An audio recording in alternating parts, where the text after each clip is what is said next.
Good morning, everyone. Here's your Mormon news update for June 28th, 2024. Today we're going to start off learning about Cesar Caceres Tello. He's 43 and was recently released from the High Council of the Altoona, Pennsylvania stake. He was also arrested Thursday on charges that he indecently assaulted a 15-year-old student. Cesar Tello of State College is accused of inappropriately touching and making sexual remarks to the girl while they were alone in a classroom on December 19th of 2022. A police investigation was initiated and Caceres Tello was placed on leave that day and resigned 3 days later. The girl said that after class was dismissed for lunch, she was the only student in the room as she remained at her desk briefly to text a friend. Caceres Tello shut the classroom door, closed the blinds, and sat at a desk next to her, pulling his chair close to the girl's, according to an affidavit of probable cause. The girl told investigators her heart dropped a little bit, and she began thinking the worst. When Caceres Tello began asking her inappropriate questions and got uncomfortably close, she started to cry, according to the affidavit. Tello allegedly told the girl she was too pretty to cry. He then began touching her arms, neck, back, and hair, and rubbed her thigh through a rip in her jeans. The girl said she was stunned by the incident and didn't know what to do, remaining in her seat with her legs shaking. When the lunch period ended, Tello opened the door and the girl immediately went to a bathroom where she informed a friend about what just happened. The friend told police the girl was shaking and at first barely able to speak. The girl decided to hide in the bathroom for the remainder of the class period, and Tello sent another female student in to look for her. On a separate occasion, Tello allegedly yelled for her from the doorway of the bathroom.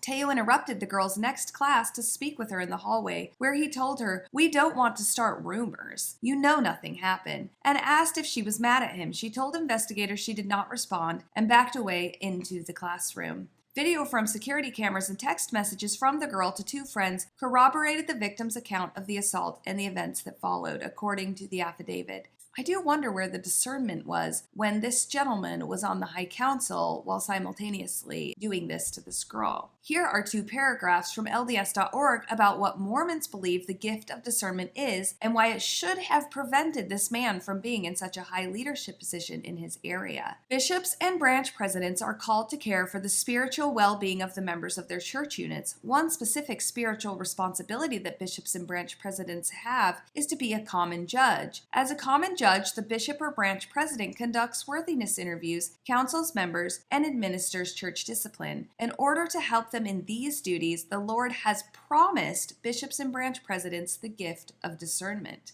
The gift of discernment enables a bishop or branch president to know truth, to understand the differences between good and evil, and even to know what is in a person's heart. Because he has this gift, we can seek his counsel, and he can tell us what the Lord would have us do to grow spiritually. This gift of discernment is also extended to stake presidents and general authorities, those who would have called this man into the stake high council. Next up, a few days ago, I mentioned that there were some mission presidents who were being sent out on 3-year missions. And someone said, "Wow, what a long time to volunteer." So I thought I would clear that up. Missionaries and service missionaries volunteer their time and actually pay their own way to go on their missions. Mission presidents and their wives, however, do not. In September of 1979, Boyd K. Packer said, "In the Church of Jesus Christ of Latter-day Saints, there is no paid ministry, no professional clergy, as is common in other churches." This has been echoed by many Mormon leaders, and it's not true. Also from LDS.org, general authorities leave their careers when they are called into full-time church service. When they do so, they are given a living allowance, which enables them to focus all of their time on serving in the church. This practice allows for far more church members on a worldwide basis to be considered for a calling to serve as a general authority, rather than limiting considerations to only those who may be financially independent. However, many of them, before they go into the ministry, are financially independent, and then on top of it, accept this generous stipend. The living allowance is uniform for all general authorities. None of the funds for this living allowance come from the tithing of church members, but instead from proceeds of the church's financial investments, which, spoiler alert, all originally came from tithing.